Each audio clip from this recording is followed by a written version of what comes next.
The courtyard was quiet, save for the faint hiss of smoldering embers nestled within the stone brazier. Ash danced in the morning air, floating like pale snow through the brittle dawn light. Shadows stretched long and thin across the cold ground, where blood had long since dried and cracked, leaving dark stains that the earth refused to forget. In the center of it all knelt a girl, barefoot, trembling, shivering despite the fire's waning warmth. Her arms hugged her midsection tightly as if holding herself together was the only thing keeping her from vanishing into the smoke. Her name was Amara. She was no longer the wild-eyed girl who had once dared to dream. Her lips were swollen and split, crusted with flecks of dried blood. Her eyes, though dimmed, still held the flicker of something raw and unyielding. Her mouth, once quick with laughter and stories, now hung open in a frozen expression of agony, silent and unmovable.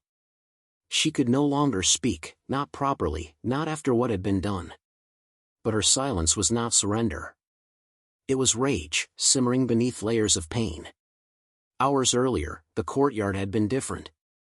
There had been shouting. Accusations. A whisper. One single whisper. A name she had not spoken aloud in nearly 5 years. Her mother's name. It had slipped from her lips like a prayer, like a song remembered too late. Amma. She had breathed as she stood before her late mother's wilted garden, touching the dried stems with reverence. But the air had carried that name, and Kofi, her stepfather, had heard it. The moment was seared into her memory even more cruelly than the burn now branding her mouth. Kofi's face, contorted in fury, his nostrils flaring as if the sound of her mother's name was poison in his lungs. He had crossed the courtyard like a storm. There were no words. Only violence. His hand had gripped her hair.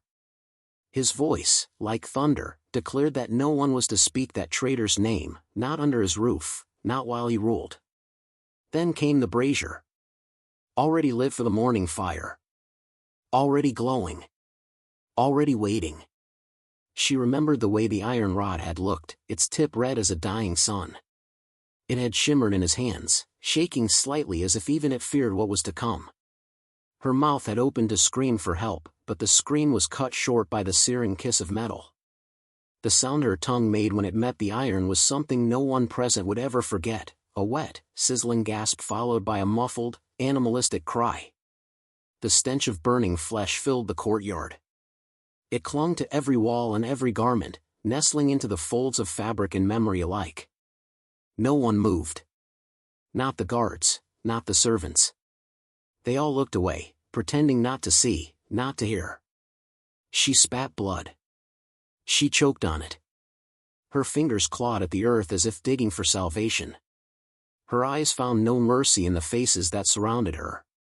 Only fear. Only silence. The kind of silence that lets cruelty live without interruption. When it was done, Kofi cast the iron aside and ordered her to be taken away. His face bore a look of satisfaction, self-righteous, almost divine in his arrogance. He believed he had silenced history. He believed that by burning away her tongue, he could burn away her love, her memories, her mother. But what he had done was far worse. He had lit a different kind of fire, one that no water or blade could quench. As she lay in her chamber, barely able to breathe, the pain throbbed in pulses that matched her heartbeat. Her mother's voice echoed in her mind, clearer now than ever. It wasn't a memory anymore, it was a haunting. Amma had once told her that names held power. That to speak someone's name with love was to keep their spirit alive. Amara understood now why Kofi feared that name.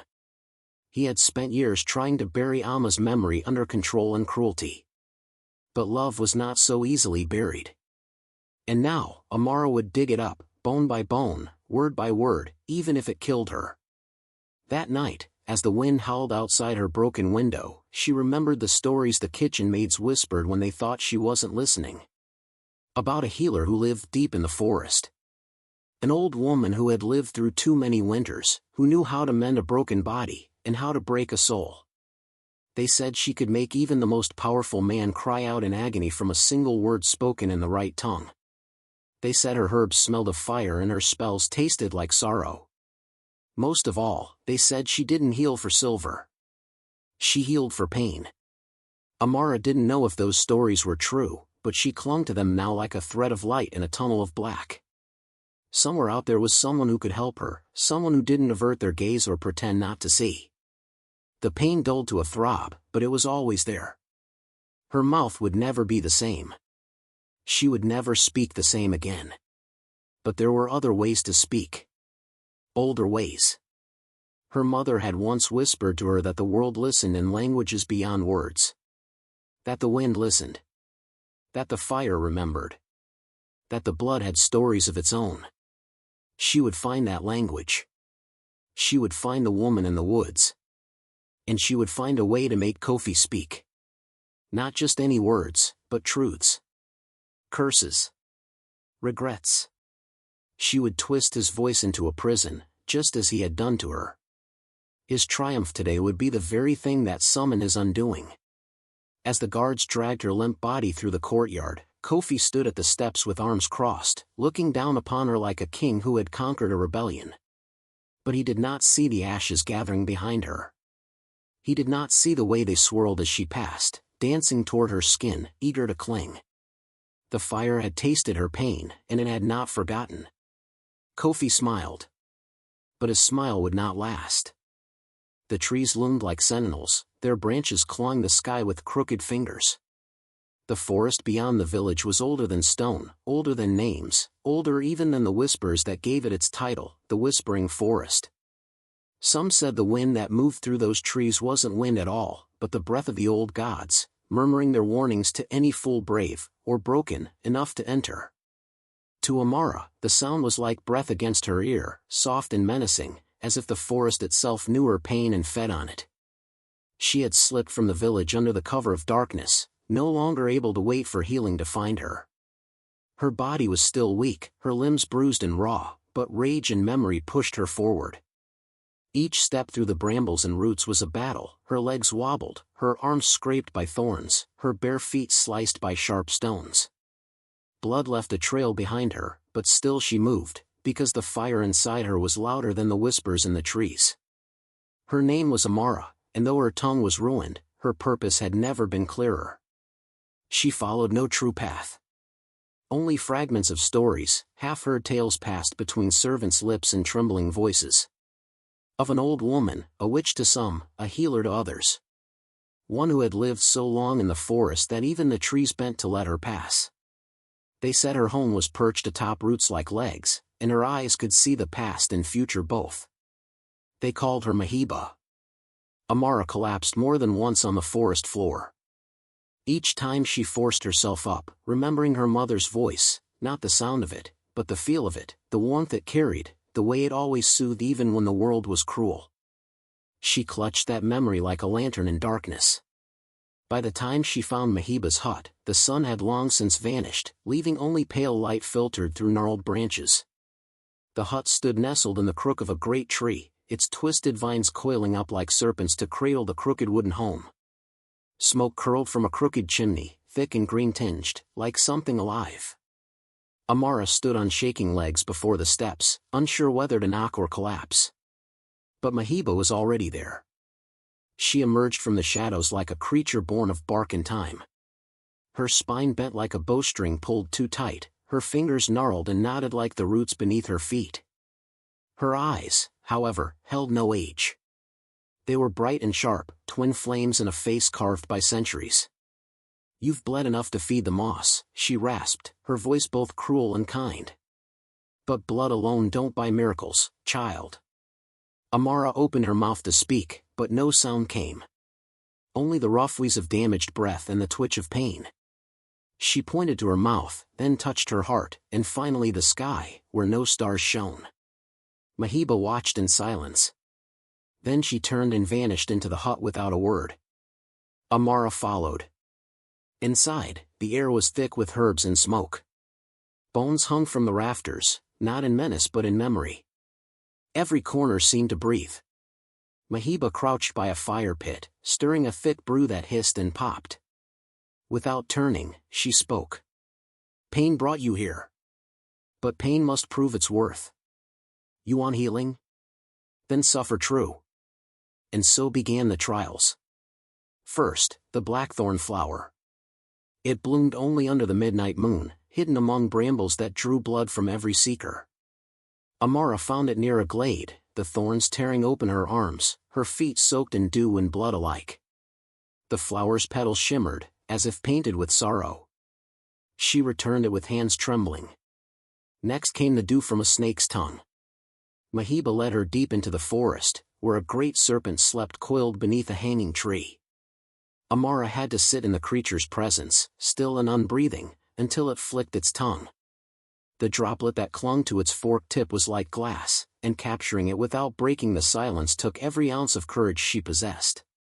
She did it without flinching. Back in the hut, Mahiba crushed the flower and dew into a thick salve. She beckoned Amara forward and, without warning, spread the mixture over her burnt tongue. The pain that followed was beyond fire. It was deeper, like her soul was being boiled. Amara's eyes rolled back. Her body convulsed. In that moment, she saw visions. Her mother stood in the firelight, cloaked in warmth and sorrow. She reached out, lips moving, but Amara couldn't hear her. The flames licked at the edges of the memory, reshaping it. Her mother turned to ash, then reformed, then turned again, like her spirit was trapped between worlds. When Amara screamed, it was not with her voice but with her very being. She woke in Mahiba's arms, gasping, trembling, weeping without sound. "You've danced at the edge," the healer whispered. "Now choose your path." Mahiba drew 2 small vials from a pouch of fur. One shimmered gold, the color of sunlight through morning leaves. The other was black, opaque and shifting, like shadows trapped in glass. "This one," Mahiba said, lifting the gold, "will heal you. You'll never speak again, not with sound, but your pain will ease, and you'll live." She lifted the black one next. "This one is not for healing. It's a curse. Your voice will remain ruined, but your stepfather's will not. Through his own tongue, your fury will speak. He will utter truths he's buried, betrayals he's hidden. Every lie he's ever told will spill from him like bile, until no soul will stand beside him." Amara stared at both vials. One offered peace. The other vengeance. She reached for the black. Mahiba's laugh was dry as leaves. "So be it," she said. "But know this, curses are rivers. They carry more than you pour in." As Amara drank, the liquid was cold as ice and sharp as broken glass. It burned down her throat and settled into her bones. Her silence remained. But the fire within her, it twisted, deepened, changed. Mahiba watched her with a toothy grin. "Now we wait," she said. And so does he. The forest had never been so still. Not even the whispering trees dared disturb the sacred air. A hush had fallen like a velvet shroud, the kind that warned of something ancient rising. Deep within the grove, Mahiba knelt by the fire pit, her hands busy with mortar and pestle, grinding together powders that sparked with faint green light. The ritual had begun. Amara stood just outside the circle of fire, clutching the bundle Mahiba had prepared for her, a satchel of rare and bitter things. Each item demanded not only effort, but memory. The first, ashes from her mother's grave, was the hardest. She had dug beneath the withered tree behind their old home, fingers raw and bleeding as they clawed through the earth. The soil had whispered to her, calling her a daughter of loss. The ashes had been gray and fine, like dust stolen from a dream. As she'd held them, a wind had risen, and for a moment, Amara swore she'd heard her mother's voice, soft as a lullaby, urging her onward. Next came the serpent's shed skin, taken from the same coiled guardian who had tested her days ago. Mahiba had whispered to the creature, and it had slithered forward, uncoiling its length and gifting her the fragile, translucent ribbon of its former self. Amara had cradled it gently, marveling at how something once worn in danger could be left behind so delicately. She thought of her mother's teachings, word magic, whispered at night when the walls couldn't listen. Forbidden words that shaped fate. Words, her mother once said, are bones of power. Speak them right, and they never die. Finally, there was midnight moon water, drawn from a stone basin that caught the light only once every 30 days. It shimmered like stars imprisoned in liquid. Amara had approached it barefoot, trembling, and dipped her fingers into its chill. It had pulsed beneath her touch, recognizing her pain. Now, she poured each offering into the carved bowl Mahiba had prepared. The ash clouded the water, the snake's skin folded in like silk, and the moon water drank it all like thirsting light. Mahiba stirred it with a branch from the ghost willow tree, its bark etched with runes. The mixture hissed, sending up tendrils of smoke that curled into symbols above the flames. "Come," Mahiba said. Her voice had lost all grandmotherly warmth. It rang now like a bell in a forgotten temple. "The circle is ready." Amara stepped forward. The ground was etched with glowing glyphs, runes and curving shapes and jagged points. They pulsed beneath her feet, shifting colors like breathing fire. The symbols wrapped around her in a spiral, enclosing her in the heart of ancient power. Mahiba's hands moved swiftly. She painted more symbols onto Amara's chest, her arms, her face, each one sharp with power. The paint burned on contact but faded to cool as it dried. "Speak," Mahiba commanded. Amara hesitated. Her tongue, still raw, trembled in her mouth. She wasn't sure she could. But this wasn't about strength, it was about will. She forced herself to open her mouth. A rasp came first, then a wheeze. But soon, the shape of words began to form, not in volume, but in vibration. The incantation that Mahiba had taught her surged from her lips in broken fragments. The ground pulsed with each word. The air turned thick, like it was turning to syrup, and her skin prickled with unseen touch. The flames turned blue. Then violet. Then black. Above her, the smoke twisted, forming into a thread of light, a silver strand, thin as a spider's web and impossibly bright. It floated upward from her mouth, from the scarred, blackened tongue that had borne her pain for so long. The thread hovered, quivering, before leaping forward, vanishing into the sky like a lightning bolt in reverse. Far across the land, in the grand manor where Kofi lay sleeping beneath silk and arrogance, the thread pierced the walls like mist and entered his throat as he breathed. He awoke with a violent jerk. Not in pain, but in confusion. His eyes bulged. His mouth opened, not by choice, but compulsion. And from it poured words. Torrents of them. Words soaked in venom, drenched in secrets. He screamed curses, apologies, memories he had never spoken aloud. He screamed of guilt, of how he blamed Amara for his wife's death. He screamed of betrayal, how he had bribed the healer to lie, how he had murdered the midwife who knew the truth. He screamed of shame, of sins, of the dark places in his soul. Servants fled. His guards turned their faces. The house trembled with his confessions, louder than thunder. Back in the forest, Amara collapsed to her knees. Blood streamed from her nose. Smoke curled from her lips. Her chest heaved, and when she coughed, the sound was like fire being choked. Mahiba rushed to her side, placing cool fingers on her forehead. "It is done," the healer whispered. But Amara's body shook violently, racked with convulsions. From her lips came not words, but echoes, snippets of Kofi's voice, as if the curse had twisted her into a conduit. His cries reached her ears, even from afar, and each syllable seared into her bones. Mahiba's face darkened. "I warned you," she murmured. "Curses do not end. They spread. You've made yourself the anchor." Amara clutched her sides, pain rippling through her. "You must return," Mahiba said, firm now. "Before his ruin becomes your own. The curse is not satisfied with justice, it hungers for ruin." Amara's eyes flared with something between fear and fury. She had wanted him to suffer. And now he did. But the price, was her body, her soul, unraveling? Mahiba offered her a small stone vial. "When the time comes," she said, "drink this. It will not end the curse, but it may bind it, for a time. Choose the moment well." Amara stared into the fire, the glyphs still pulsing faintly around her. The whispers in the trees had gone quiet, as if holding their breath. Far away, Kofi's voice still screamed through her skull. And she knew, this was only the beginning.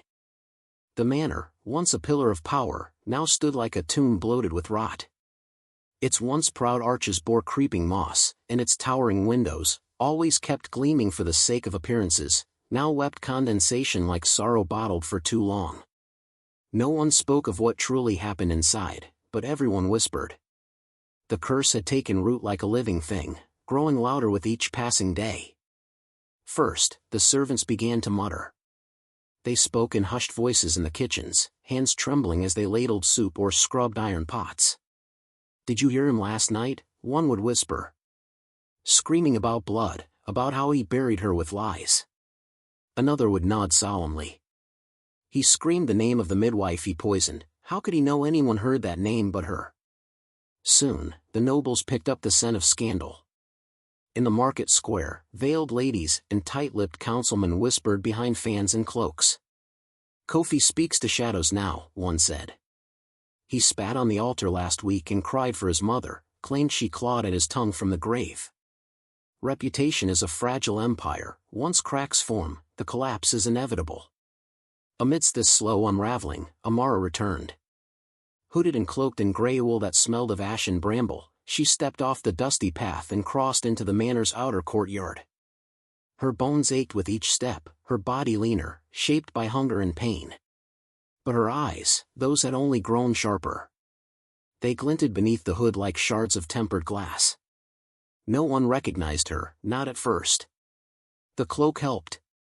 So did the weeks of grime, the new scars, the lean and haunted figure she had become. But there was something else, too. People no longer expected her. In their minds, Amara was a ghost, a girl buried by cruelty. Her return was not in their stories. But here she was. Children played with sticks near the well and stopped when she passed. One of them blinked, puzzled. "She looks like..." But the thought was lost as their mother hissed them back inside. The village responded in shades. Some pitied her, a woman destroyed and returned hollow. Others silently rejoiced. Kofi's reign had been long and cruel. To see the house falter was like seeing drought clouds break. But Amara wasn't here for pity. She was here to finish what she started. That evening, she crept into the manor through a broken servant's entrance, one only she knew still existed. The walls smelled of mildew. Familiar corridors stretched before her, warped by time and memory. She moved in silence, her bare feet muffled by fraying rugs. Outside Kofi's bedchamber, she paused. From within came the torrent, words bubbling like boiling tar, emerging from a mouth no longer under its owner's control. "You filthy whore, no, not you, mother, get out of my dreams, liar, I buried you, I buried her, stop looking at me." His voice cracked under its own weight. Each syllable was spit like venom. But they weren't random. They were keys, unlocking the secrets he once buried under charm and power. They were his sins, forced into sound. Through the crack in the door, Amara watched. Kofi sat hunched in the corner of his room, a shell of himself. His once groomed beard was patchy, torn by his own hands. His fingers trembled like leaves in a storm. Around him lay shattered glass, ripped silks, and candle stubs clawed down to waxy bones. Amara's heart pounded. She hadn't imagined it would feel like this, so heavy. So bitter. Still, she slipped away and began her subtle work. The next morning, Kofi found ashes scattered across his bedspread, ashes that smelled of the brazier that burned her tongue. That night, he found a child's doll on his table. It hadn't been there before. On its stitched belly was carved a single word, Afwa, her mother's name. Each day brought another reminder. The scent of her mother's perfume would linger in his hall. The lullaby Amara once heard at bedtime hummed faintly from beneath his floors. His guilt was being stitched into the very walls. And the curse responded. He tried to order his guards to investigate the hauntings. Instead, he screamed, "I buried her alive, I heard her scratching at the coffin, I watched the flames and smiled." He covered his mouth, eyes wild. At night, he dreamed of fire. He woke gagging on smoke, though no flame burned nearby. By the third week, the staff was nearly gone. His steward fled, murmuring that Kofi's eyes glowed red in the dark. The cook disappeared after finding a butcher knife stuck upright in a loaf of bread, its hilt wrapped in hair the color of Amara's. Even the dogs, once loyal, now howled at him from a distance, their eyes lowered, as if sensing something foul. Rumors spread that Kofi's tongue had turned black. That it moved even when he slept. That it whispered when no one was near. He tried to leave the manor once. But as he crossed the threshold, he fell writhing to the ground. His tongue screamed of murder and betrayal until he was dragged back inside by terrified guards. After that, the castle gates closed. What was once a palace had become a prison. And Amara, from the shadows of the crumbling halls, watched with hollow eyes. She slept in the servants' wing, hidden by silence and invisibility. Her presence was never seen, but it was felt. And Kofi, whether he knew she had returned or not, began to fear that something was watching him. She did not speak, not aloud. But every night, her mother's name echoed through his screams. And Amara waited. Not for forgiveness. Not for peace. But for the perfect moment to drink the vial Mahiba had given her, and decide whether to bind the curse, or let it consume them both. The council chamber sat in the heart of the village like a relic carved from time itself, aged stone walls, bone-white with smoke stains, enclosing thick wooden beams that groaned under the weight of centuries. The air was dense with the perfume of crushed herbs and curling incense smoke that hung like ancestral breath, curling around the elders' gray heads and furrowed brows. 12 chairs lined the crescent dais. In each sat a figure cloaked in earth tones, their eyes like flint chips polished smooth by age and wisdom. Tonight, their meeting was not ceremonial. It pulsed with consequence. The heavy doors creaked open. Kofi stumbled in. He wore the tattered remnants of his once regal robe, its golden trim tarnished by sweat and fear. His once sharp eyes were sunken, rimmed red from sleepless nights. His tongue, though visibly intact, twitched in his mouth as if it wished to escape him. Around him buzzed the murmurs of villagers packed into the gallery, their breath held tight in anticipation. He dropped to his knees. "I seek aid," he rasped, already trembling. "A curse has seized me. My words betray me. My sleep is poisoned. I beg the council, for healing, for exorcism, for deliverance." The head elder, a tall man named Okai with skin like dark driftwood and a voice like rolling thunder, lifted a slow hand. "We have heard your cries, Kofi," he said. "But we have also heard the cries of others, cries long silenced." Gasps rippled. Kofi's back stiffened. For a moment, it seemed he might lash out, but then a second figure entered the hall, and the breath of the gathered crowd caught like a single heartbeat stopped. Cloaked in deep violet, her face hidden in shadow, the woman moved with a controlled grace, her steps light but deliberate.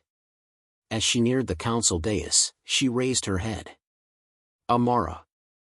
Mouth still seared, tongue a scar of sacrifice, but her eyes were fire. Not rage. Not vengeance. Something older. Something sacred. She pulled down her hood and stepped into the center of the chamber's circle. "I offer no plague," she said softly, her voice gravelly but unmistakable. "I offer truth. And I offer justice." Some elders leaned forward. Others recoiled, not out of fear, but guilt. She was supposed to have vanished. Instead, she stood before them, reborn from silence. Kofi growled, "She lies." But before the words could finish, his tongue spat a phrase in a tongue foreign to him. "I held her mother's head beneath water until she stopped singing." The room froze. A baby began to cry somewhere in the gallery. Amara said nothing. She waited, letting the air ripple with the weight of what had been revealed. Then she stepped forward. "I was punished," she said, "not for sin, but for remembrance. I spoke my mother's name, Afwa. And for that, he burned me. You all saw the smoke. You all heard the screams. And yet, none of you came." A murmur of shame passed over the villagers. Elder Okai cleared his throat, but another elder, an old woman named Adwa, stood instead. Her cane tapped 3 times on the stone floor. "I was there," she said, her voice like silk over gravel. I remember Afwa. She saved my grandson from fever. She was no witch. She was a healer. And she gestured to Kofi, was always threatened by what he could not control. More elders began to murmur. The seeds of doubt that had long taken root were now flowering into fury. Kofi stood, panic racing through his veins. She bewitched me. She tricked you all. But again, his mouth betrayed him. I stole the rice meant for the orphans, sold it for wine. I paid the guards to keep silent. I forged her death scroll before she ever fell ill. Each sentence he spoke was a confession, involuntary and violent. He clamped his mouth shut, fingers digging into his own jaw as if he could keep the curse from birthing more truth. The chamber shuddered with raw energy. Justice, long buried beneath fear, was stirring. Elder Okai stood. We have heard the truth, from the one you harmed, and from your own lips. Kofi, you are stripped of all titles. You are no longer master, no longer lord, no longer kin to any who live in this valley. A heavy silence fell. By dawn, he continued, you shall be cast into the whispering forest, the land where curses are born, and where only the cursed may walk. And there you shall remain, until your tongue runs dry or your soul runs out. Kofi fell back, trembling. No, he barked. You would send me into that demon's den? Amara stepped closer, her cloak dragging ash in her wake. I will go with him, she said. The curse began with me. It will end with me. But it will not end without balance. Elder Adwoa narrowed her eyes. Are you certain, child? Amara nodded. To witness his torment is not enough. He must face the roots. He must hear the trees speak what I could not. There was silence. Then a slow, solemn nod from Elder Okai. Then go. And may the forest judge what we could not. As Kofi was shackled and dragged out by the guards, screaming and drooling with words that weren't his own, the villagers parted in stunned reverence. Amara did not look back. Her hand brushed the edge of Mahiba's cloak, the edge still soaked in dew from a serpent's tongue. The forest waited. Part 6, Journey into Darkness. 1000 words. The sun had barely kissed the edge of the horizon when Amara and Kofi departed the village. A crowd gathered to watch, not with torches or fanfare, but in silence, like mourners attending a burial. A single torch flickered in Amara's hand, its flame whispering against the encroaching dusk as they approached the tree line of the whispering forest. The moment they crossed the threshold, the sounds of the village vanished. No wind. No bird call. Only the crackle of flame and the soft rustle of dead leaves beneath their feet. The forest seemed to breathe. Amara walked ahead, her hood down, her mouth set in a grim line. Kofi stumbled behind her, his fine robes stained from nights of restless torment. His bindings had been removed, what use were ropes, when his own tongue now punished every lie? You'll regret this, girl, he spat. But the forest caught his words and returned them with venomous truth. I beat your mother because she made me feel small. I envied her strength. I feared her laughter. He staggered at the echo, pressing both hands to his ears. Stop that, he growled at the trees. Stop. But the whispering only grew louder. The path narrowed, winding like a serpent through gnarled trunks. Ancient trees leaned close, their bark carved with symbols, glyphs of binding, of memory. Amara recognized them now, after her time with Mahiba. They weren't warnings. They were records. Each tree a witness. Kofi's breath grew ragged. You think you're better than me, he snapped. You're just a cursed girl, just like your mother. Again, the trees answered, she died with dignity. You live with none. Amara said nothing. She kept walking, her steps steady, her heartbeat slower than it should have been. Each word Kofi spoke echoed not just through the forest, but through her bones. She recognized them, not just from the present, but from the past. They were the same venomous phrases he had thrown at her mother, woven into lullabies of hate. The forest remembered. The shadows thickened. Then came the wolves. Eyes like coals blinked in the underbrush, silent and still. Not living beasts, but figments, phantoms. They prowled along the edge of the torchlight, watching, tails low and jaws parted as if in warning. Their forms shimmered in and out of visibility, each one bearing a face from Amara's memories, her mother, her younger self, even Kofi at his most menacing. Guilt-born monsters, stitched from memory and fear. Amara clenched her jaw and pressed forward. Kofi broke. I didn't mean to hurt her, he shouted into the trees. She wouldn't listen. She defied me. His own tongue twisted the words as they came. I wanted her gone. I wanted peace. But all I ever made was ruin. The wolves snarled and melted back into the dark. They came to a bridge of roots spanning a narrow ravine, water gurgling below like a voice just under hearing. Kofi paused, panting. Sweat streaked his face. I never thought it would come to this, he muttered. This time, the forest did not correct him. For a moment, there was only the creaking of wood and the distant sigh of the wind, almost like a breath before speech. Amara stopped, turning back to him. He looked small. Not physically, but inwardly. Like a man hollowed out by the weight of his own rot. I was raised to dominate, he whispered, half to her, half to the trees. To control. To take. And when she resisted, I punished her for it. He fell to his knees, hands to his face. I was a coward. I'm sorry. His voice cracked, and this time, no curse twisted his words. The forest stilled. Amara's breath hitched. The memory of her mother flickered behind her eyes, her warm embrace, her gentle singing, even after a hard day's labor. A woman who believed mercy was a strength, not a weakness. Who taught that power was not in cruelty, but in protection. She turned away. They were close now. The torchlight caught the edge of something ancient, tall stones, worn by time and cloaked in moss, standing like sentinels around a clearing. Glyphs glowed faintly in the dusk, painted in silver ash. The very place where Mahiba had once bound the curse. The air felt thicker here, like the trees were holding their breath. Kofi stumbled to the clearing's edge and collapsed against one of the stones. I don't want to die here, he whispered. Amara knelt, placing the torch into the dirt. The flame flickered low, casting their shadows across the stones. I didn't come for your death, she said.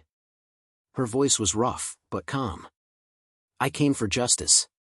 He looked up, eyes rimmed with red. Is there justice in this place? She didn't answer.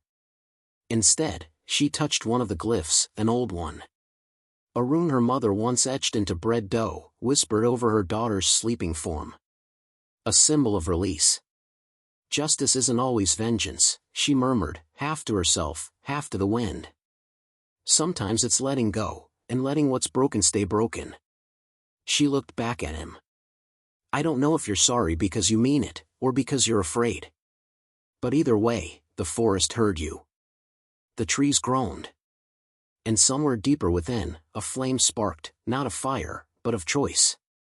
What came next would not be hers to command. It belonged to the forest now. Amara stood, back straight. The final judgment had yet to fall. But the edge of that ancient place felt like standing on the rim of a blade. And both of them were balanced upon it. Part 7, Redemption or Ruin. 1000 words. At the heart of the ancient clearing, Mahiba stood as though she had never left. Her robes rustled like dry leaves, but her eyes burned like coals under starlight. In her hands, she held a black bowl hewn from obsidian, its edges jagged as though cut by sorrow itself. The chalice of true speech, she said, without welcome or preamble. It does not lie. It cannot lie. What you pour into it, will return as truth. The wind held its breath. Kofi stood swaying behind Amara, gaunt and pale, like a tree stripped of bark. His voice had long since lost its arrogance, now it trembled, low and hoarse, shaped more by memory than malice. Amara stepped forward. She felt the weight of decision pressing down on her shoulders, not from Mahiba, not even from Kofi, but from the legacy of pain they both carried. The forest shimmered with power, each tree a silent witness to what would unfold. Mahiba held out the chalice. "You must choose, Amara of the burning tongue," she said, voice like grinding stone. "This bowl drinks the past and speaks the future. What ending will you write?" Amara stared into its depths. She saw nothing, but she felt everything. There were 3 paths. The first, to free him. Break the curse, let him live, let him labor in shame under the same village he once ruled. He would never reclaim his pride, but he would breathe.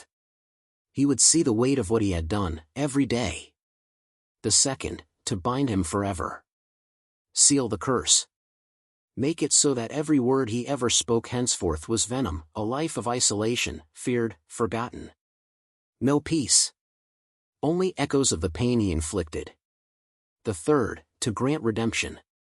Force him to speak his deepest regrets aloud, not twisted by the curse but birthed from the soul. And then, let him walk away into the wilderness, to find whatever shape forgiveness might take.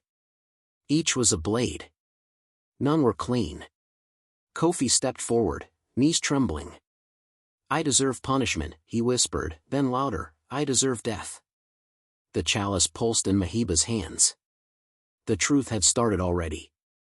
"I lied," he croaked, and the words came pouring like blood. "About her death. I said she fell ill, but I locked her in the cellar. I burned her letters. I sold her heirlooms. I watched her cough her last breath, and I turned away." Amara flinched.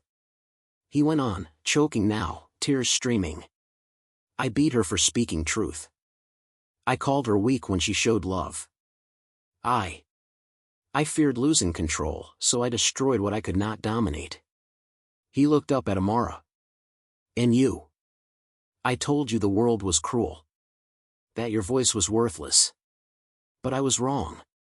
I see now, your voice is power." Silence fell again.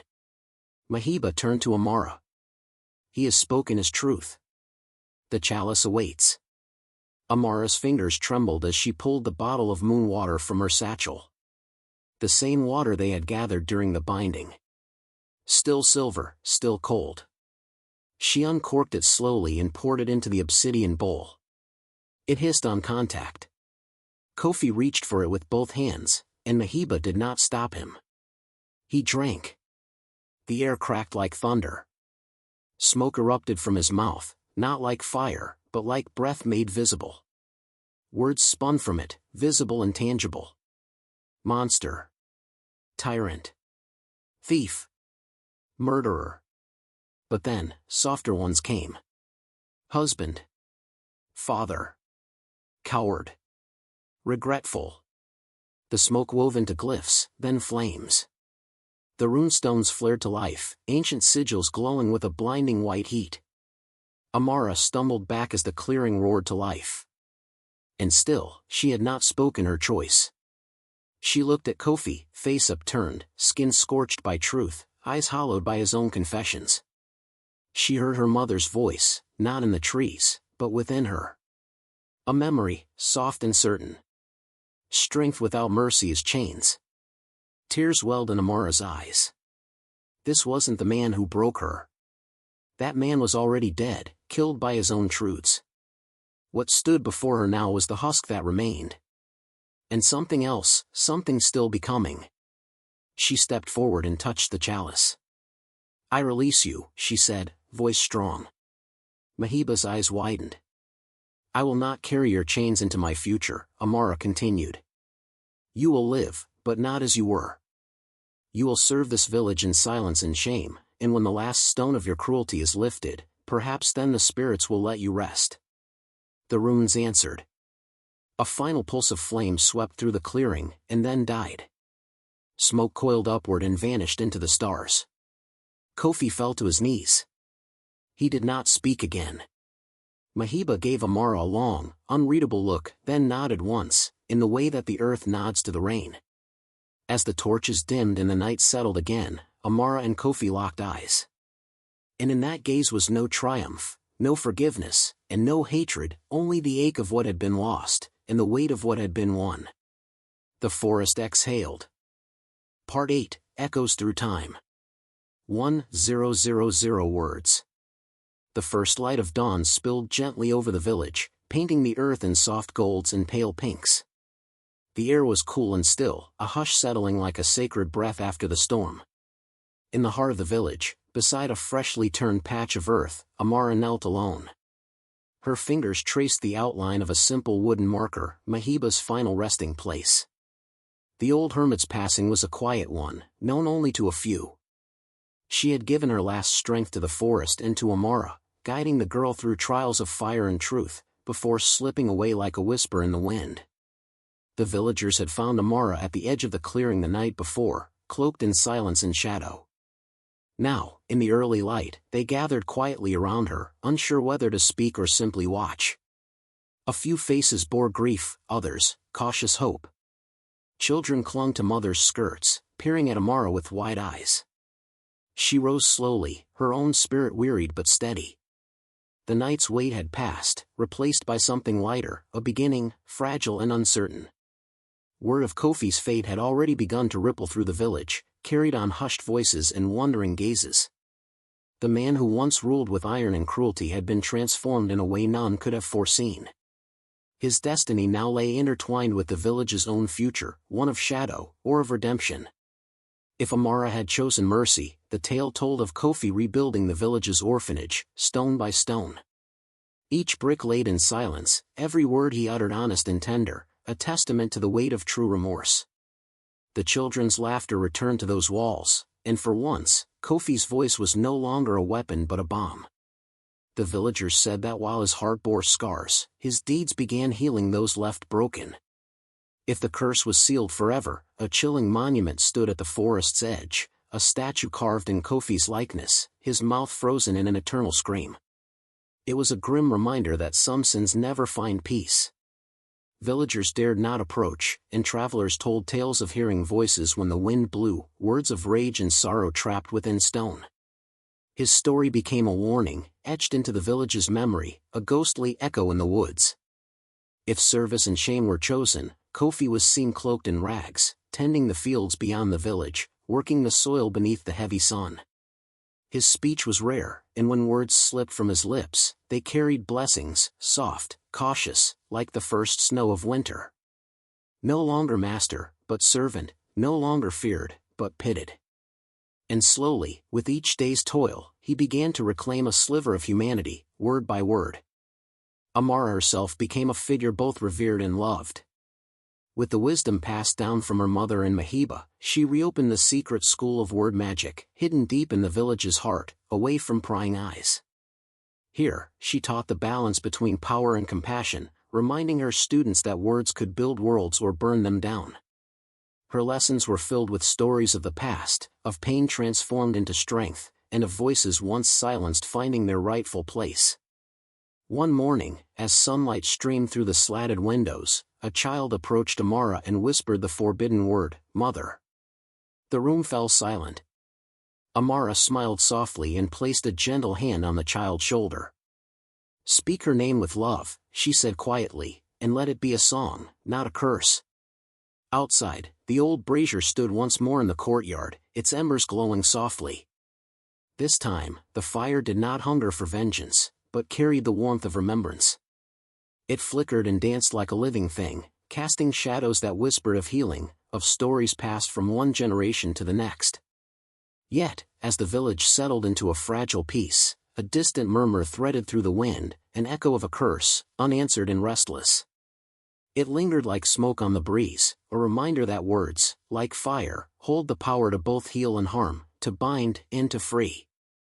And as long as voices dared to speak, the dance of flame and shadow would continue, weaving through the ages like an unending story.